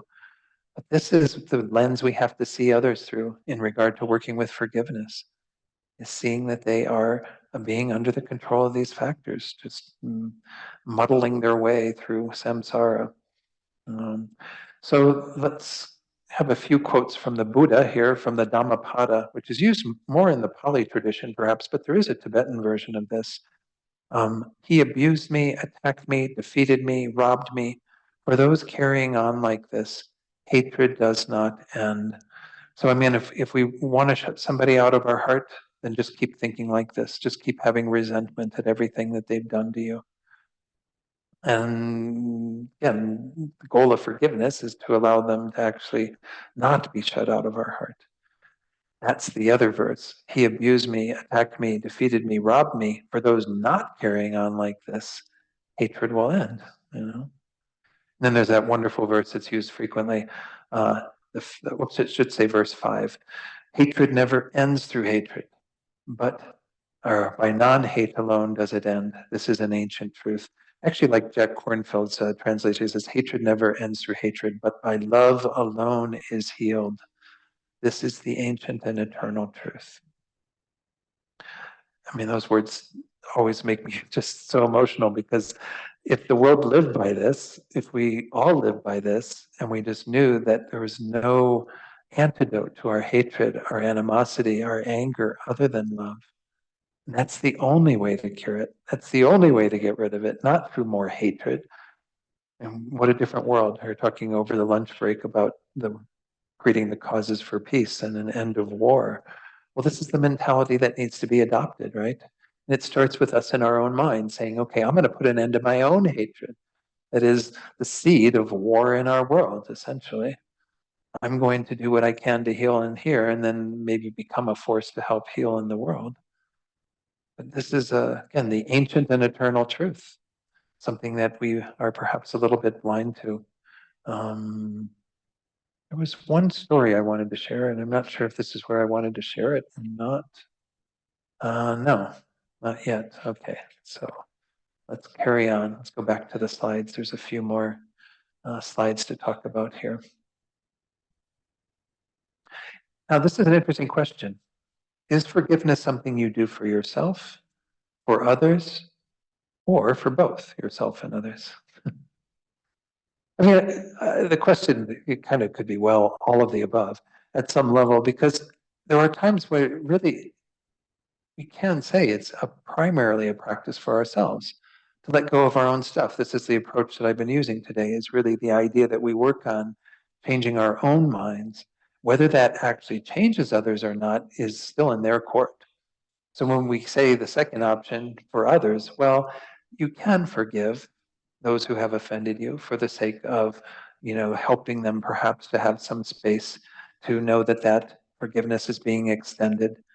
But that may or may not happen, right? No. And then for both, well, again, that includes others, so it's kind of hard. But the general consensus is, as we see in this slide, Jack Kornfield, consider the dialogue between two former prisoners of war. Have you forgiven your captors yet? No, never. Well, then they still have you in prison, don't they? He says, we begin the work of forgiveness primarily for ourselves. So even when we're in this third step of extending forgiveness to others, we're doing that primarily for ourselves. And I don't want to make this sound selfish. I was just talking about the self-cherishing, self-centered mind. It's not self-centered to want to abolish your anger and hatred towards others. It's actually the best gift you could give to yourself, to be able to let go of that resentment towards others and actually want to forgive them, want to, through the lens of all these teachings, see that what they did, it still has a flavor of being wrong. It still has something that we would oppose in terms of those actions. But for the person, we can forgive them. We can create that space. So the story I wanted to tell was after this slide, and it actually a very brief one, because I know we're running out of time, but I saw a BBC documentary that they did on the American death penalty, because, in Britain, they don't have the death penalty. Many countries don't have the death penalty. We still have it at a federal level. Fortunately, we don't have it in the state. I was kind of saddened to hear that this man who shot the officer, the state police officer near Tucumcari last week, that he's going to be tried under the federal thing and could be given the death penalty because of this act. Whereas if he was tried under the state law, he wouldn't have that option. But so, I mean, I think people in other countries are fascinated with this whole thing of the death penalty and how does it, play out. So let's get to the short story. There was this one man who was being executed for killing a woman, and I think it was the woman's sister who was there out getting ready to go to the execution. And the BBC interviewer was talking to her. He said, "Oh, what are your thoughts about, the execution and this man being killed for taking the life of your sister?" And she says, "Well, I am ready to forgive him." She says, "I shouldn't show you this." And she reached into her pocket. She had a piece of paper. You aren't supposed to take anything in, I guess, for these executions or whatever. She said, "I have this piece of paper, and this piece of paper says, I forgive you." And she says, if he says that he's sorry for what he did, then I will hold this up to extend that forgiveness. So the interviewer checks in with her after the execution. She comes out and he says, "So did you show him the piece of paper that said, I forgive you?" And she says, he didn't apologize, so I didn't forgive him. And I was just like, I just kind of fell out like, you didn't forgive. I mean, she made it so conditional. But why I relate this to the story of we do forgiveness for ourselves is that I think she was really blind to that reality. Now she's living, I don't know, they didn't interview her years later, but I feel like this woman is living with this burden of never having forgiven the man who took the life of her sister and caused her so much pain. You know, it's gone. The opportunity's gone. You know, I mean, well, she can do it on the cushion, right, as we're talking about here. But it would have been so powerful for her to extend that regardless of what this man did, right? That's my thinking. I'm sorry if maybe other people might feel otherwise, but to me, I think that that's the spirit of forgiveness, is that it doesn't require the other person to apologize because we want to extend the forgiveness regardless. And it might even change their minds. Who knows what thoughts might have gone on in this man who was going to be executed if he saw that sign, if he actually saw that the people who he had harmed through taking the life of this woman had extended that forgiveness. We don't know, but again, it's my thinking about it. So there's one other slide in regard to this idea of something we do primarily for ourselves. When you hold resentment toward another, says this woman, Catherine Ponder, a unity minister, you are bound to that person or condition by an emotional link that is stronger than steel. Forgiveness is the only way to dissolve that link and get free. And that was kind of the idea that Jack Kornfield had about you're still captive. Your captors, if you don't forgive them, they're continuing to be your captor. Well, this link that happens, for this, I want to share just a couple of short passage from this wonderful book. Let me take the camera off or put the camera back on here. Wonderful book called The Choice. I don't run a bookstore, by the way. I'm showing you all these books. This is a book that I found out about through the Book of Joy because she's mentioned in there. Edith Eva Eger. Edith Eger is a Holocaust survivor. She's a Hungarian woman born in Hungary at the age of 16, I think. Maybe it was 13 actually when she was brought to the concentration camps. And at the age of 16, she was released. I think that's the story. I'd have to go back and reread some of this. And the story is really, really engrossing.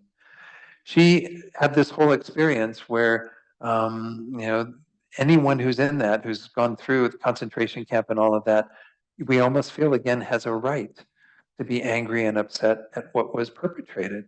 And the story again keeps being retold through time and time again in our culture, even today, decades later. She says, forgiveness isn't easy, I tell them. It is easier to hold grudges and to seek revenge. I tell of my fellow survivors, the courageous men and women I met in Israel, who looked pained when I mentioned forgiveness, who insisted that to forgive is to condone or to forget. Why forgive? Doesn't that let Hitler off the hook for what he did? I tell of my dear friend Lacey Gladstein, and the single time in the decade since the war when he spoke to me explicitly about the past. It was during my divorce when he knew money was a struggle for me. He called to say that he knew of a lawyer representing survivors in reparations cases. He encouraged me to step forward as a Holocaust survivor to claim my due. That was the right choice for many, but not for me. It felt like blood money, as if one could put a price on my parents' heads, a way to stay chained to those who had tried to destroy me. And she says in this wonderful paragraph, it is too easy to make a prison out of our pain, out of the past. At best, revenge is useless. It can't alter what was done to us. It can't erase the wrongs we've suffered. It can't bring back the dead. At worst, revenge perpetuates the cycle of hate. It keeps the hate circling on and on. When we seek revenge, even nonviolent revenge, we are revolving, not evolving. So, I mean, she found it in her heart to work with forgiveness because she saw that anything else was going to keep her chained to her pain and to the perpetrators. Everyone thinks the opposite, that if you forgive Hitler and Nazi Germany and whatever, everything that was perpetrated on the Jewish people and others in the concentration camps, that then you let them off the hook. It's the opposite. You've let yourself off the hook in a sense. You've gotten rid of that connection to them that is just perpetuating your pain and your hatred. And it's hard to see. And from the vantage point of people who haven't gone through something as profound as the Holocaust, I can't imagine what people, experience. But I know that this is the advice that works. It's the exact opposite to the way people tend to do things. And it's kind of a shame that it isn't more widely recognized as such. Anyway, it's an excellent book. It's one book I definitely do recommend that tells quite an emotional story about her time in the concentration camps. There's some unbelievable incidents that occur. How do I extend forgiveness to those who have harmed me? This is the instruction that you have on the sheet. Again, that is at the link at the website. Recall the particular harms that you have experienced by the physical actions, words, or even thoughts of others. Maybe we don't get harmed by their thoughts if they're just thoughts, but the thoughts are behind the physical actions and the words. Disregard people might have for our well-being that have led them to do things that have harmed us. Once again, start with things that are don't start with things that are most difficult, but rather the things that are easier for us to forgive. The person who took our parking spot at the Whole Foods or something, rather than the person who did something really, really harmful to you. Remind yourself of your own imperfections and your desire to be forgiven, using that as the impetus to hold those who offended you in that same space of understanding and compassion. And this is that, again, we have to see the other person as a mirror of ourselves to some degree. We're not that different. And that was the one thing that really struck me in my prison work, is that I really did feel that given different circumstances, slightly different conditions, I could have been the one ending up in prison after, something going wrong, something not going the way I wanted it to. And I've had periods in my life where I wasn't perhaps as calm or peaceful as I seemed to be. I don't even know if I'm that calm or peaceful to begin with, but nonetheless, we all could end up in that same place. What's that phrase they use in Christianity? There, but for the grace of God, go I. I sometimes say, well, there, but for the grace of karma, go I.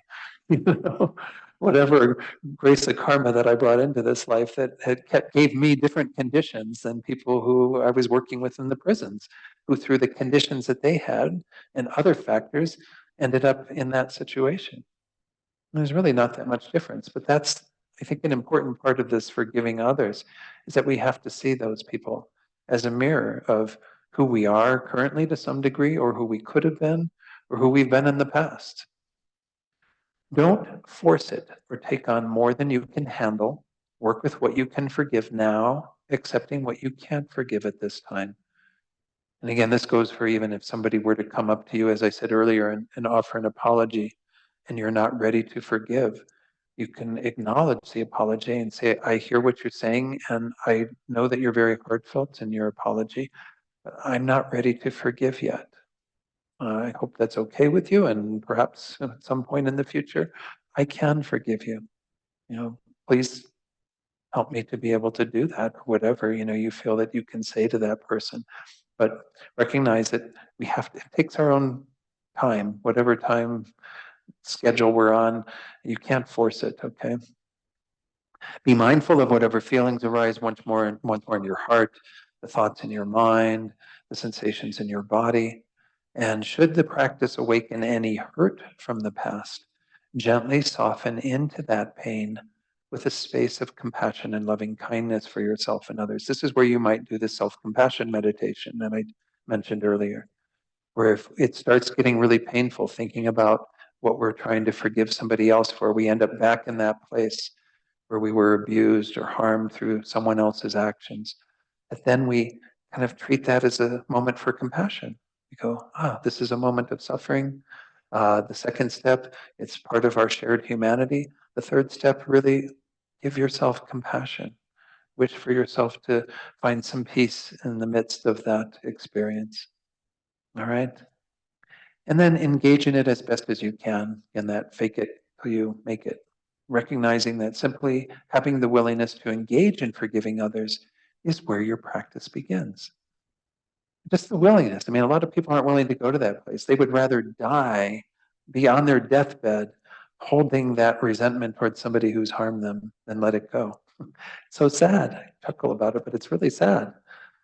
And I know someone in my life right now that's holding a lot of resentment towards people. And it's really painful just to watch day in and day out, someone living from that place. But again, there's an alternative. We don't have to live that way. We can find the space for forgiveness, but it takes, as was said earlier, a lot of courage, a lot of strength, a lot of determination. So I don't know if I have any other slides. Let me look. And then there's a comment here from Macaw. Come back to that. Okay. Yes, microphone. Great.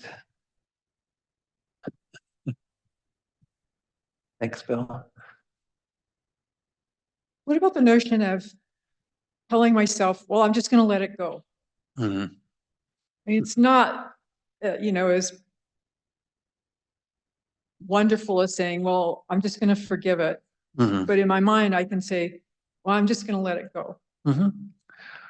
And maybe not dwell on it, wait and Mhm. see what happens the next time, I'm with that person. Sure. Um, I think that's good. what's your idea about, I just thought of that phrase, well, just let it go. Yeah. And I think when we start working with this and we really think about it in terms of our own practice, I think that's showing from your side that you're moving in your practice away from the feeling of, oh, I'm hurt and I'm going to hold on to that or whatever, and then learn to forgive, rather to saying, okay, I'm just going to let it go and give the person the benefit of the doubt, if you will. I mean, I think that's a really healthy way to be. And I would say that as our practice evolves, as we generate more and more cherishing others and less self-centeredness, we might not even be hurt by many of the things other people do. So that initial hurt, although what they did might hurt our bodies or might, speech that we could hear as harsh speech in some way, we don't get hurt by it because there's no ego there to have that register. That's much more highly developed. That's why I think this workshop is perfectly fine for most of us, myself included, because I'm not so developed. But as we develop our practice more and more, perhaps forgiveness almost becomes moot because we are willing to live with a world that we see as imperfect and not expect that everything is going to be, you know, needing to be forgiven because we're okay with just being on the recipient of this and not having an ego that's needing to be defended. So I think perfectly fine, to just say, well, I'm going to let it go. I'm just not even going to be offended by that. I mean, I have to do that with traffic these days. My gosh, traffic in Santa Fe as well as just generally. I mean, it's everywhere now that people are just really pretty nuts in their driving. Exactly. I mean, they're just kind of, and if every person who did something to you that you took as a slight then, and you felt like, oh my God, you'd be like neurotic going out there driving all the time, I think. So you just have to go, okay, they get to go, let it go. Let them pass me up. Let them have that's that one verse in the mind training verses, right? Where we say, when others out of envy mistreat me or abuse me and the like, I shall accept defeat and offer the victory to others. What keeps us from accepting defeat is our ego. Just offer the victory to others, let it go. We don't always have to be offended at every little slight that happens. So you brought up a very good point, Macaw, because I think over time we find that we actually become less kind of soft and mushy ourselves, and we actually are okay being in the world from our place of vulnerability and not feeling like we're constantly being, offended by people. Yeah, let it go. Not a problem. Got one important question that I'm going to put forward, then talk about some answers to this. Is there any act that is unforgivable? We might think about things in our history of time, that we've know about or have lived through, and might think that there are certain acts that are unforgivable. Notice I say act and not person. Because I think that gets into the personalities and what have you, and we're not talking about the persons as much as their actions. Here's the answers that I have to this. Alan Lucas, Lucas is I think he's a Zen teacher, says consider the possibility, and I'm only saying consider the possibility that maybe nothing is unforgivable. Maybe there is a way to find forgiveness, even for what we believed for so long to be unforgivable. Explore this mindfully, he suggests. And I think there's something to be said for that, there's the space for us to at least consider that possibility. I like to think that there's nothing that is unforgivable because essentially, I mean, we often talk about there's nothing that we can't purify. It's a similar type of thing. There's nothing that is so heinous and so awful that there can't possibly be the experience of finding some ability to forgive. For this, I know we're running out of time. I want to share this very, very, very quick story from Jack Kornfield. Jack Kornfield wrote about a story that he heard from a man on a train from Washington to Philadelphia. He was seated next to an African American man who had worked for the State Department in India, but had quit to run a rehabilitation program for juvenile offenders in DC. Most of the youths he worked with were gang members who had committed homicide.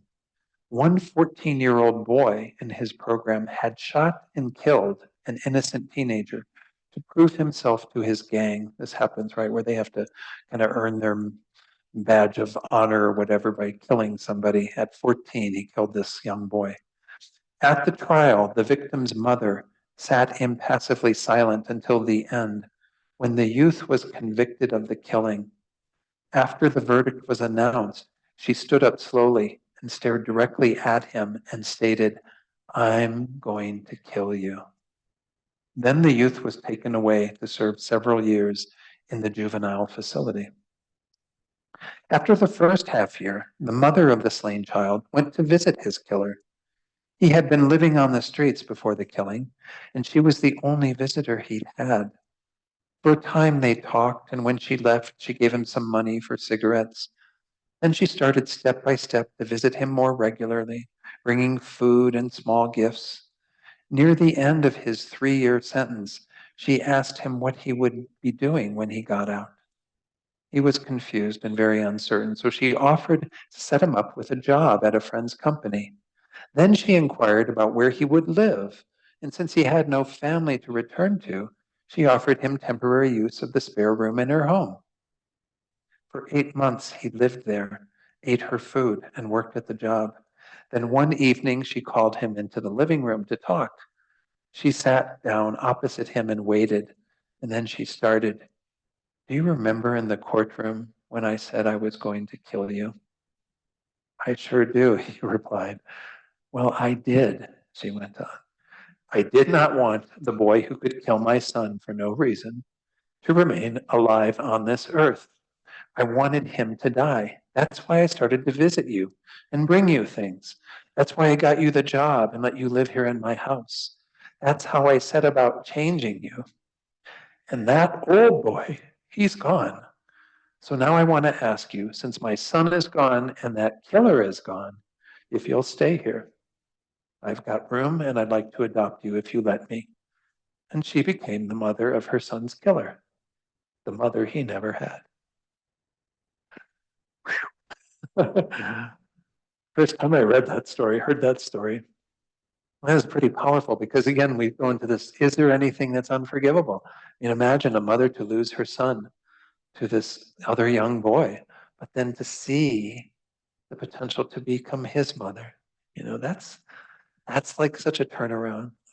You don't want to believe these stories, but I have complete confidence that this chance encounter that Jack Kornfield had with this man who was serving at this facility was telling the truth. I mean, this is in the realm of possibility. I heard a similar story once at a talk out in California when I was living in the Bay Area, and the Center for Attitudinal Healing had a little gathering, and a woman told a similar story about someone who had shot her son and how she lived with the anger day in and day out, and eventually got to a place where she couldn't live with it anymore.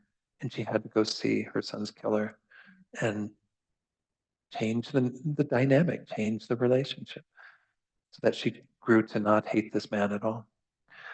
Completely possible. And difficult as hell, but completely possible. Okay, the last little thing, we're not going to have time to do that meditation, unfortunately, but you've got the instruction and you can use the sheet by Jack Kornfield to go through it. It's very powerful. How do you sustain and grow this practice of forgiveness? His Holiness says all major religious and traditions carry basically the same message, that is love, compassion, and forgiveness. The important thing is that they should be part of our daily lives.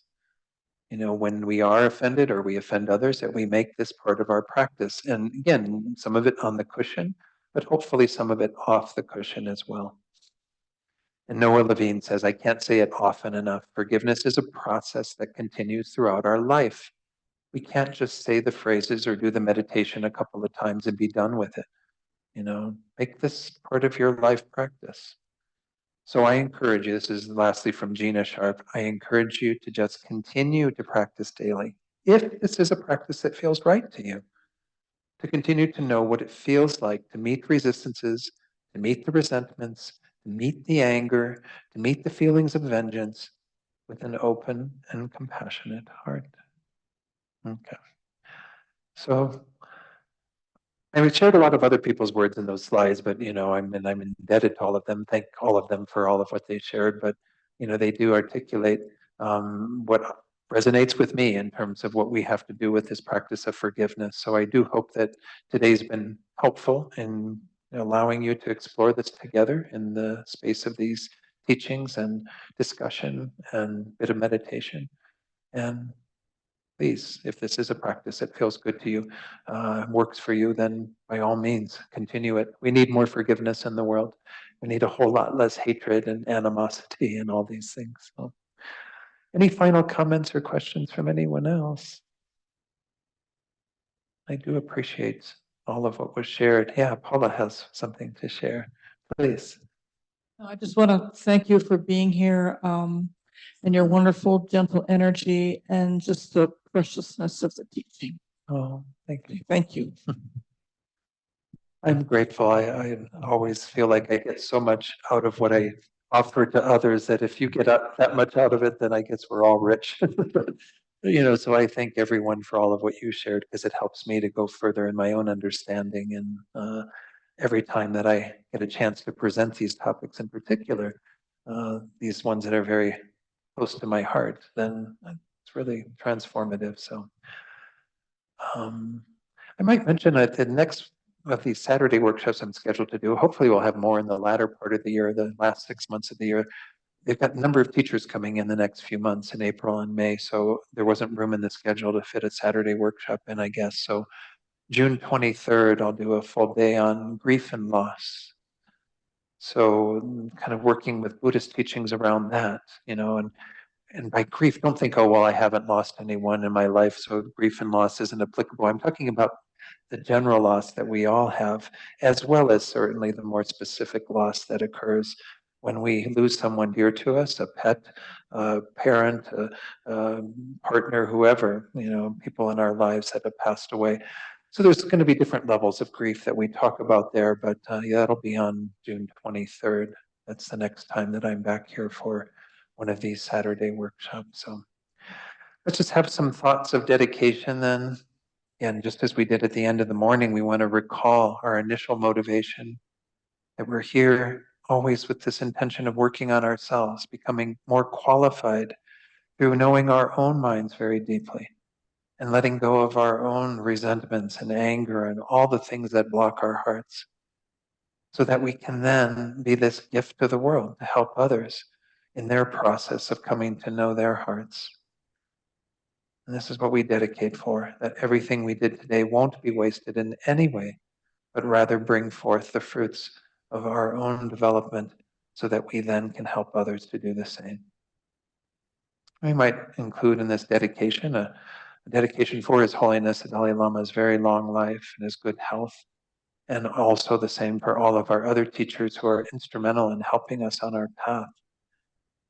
Then also for the very swift return of our spiritual director, Lama Zopa Rinpoche, who we're coming up on the 1-year anniversary of his passing away, and making strong prayers that he can resume guiding us through appearing in this world again, continuing to be a shining light in this world that is needed by so many. And then lastly, we dedicate for anyone we're holding in our hearts right now. Every one of us, as those whose situation moves us, maybe even we're dedicating to some degree for our own suffering. But if you know people who are going through obstacles, illness, who are dying or who have died recently, bring them to mind right now. And then send this positive energy out to them. May they benefit from what we've done here today.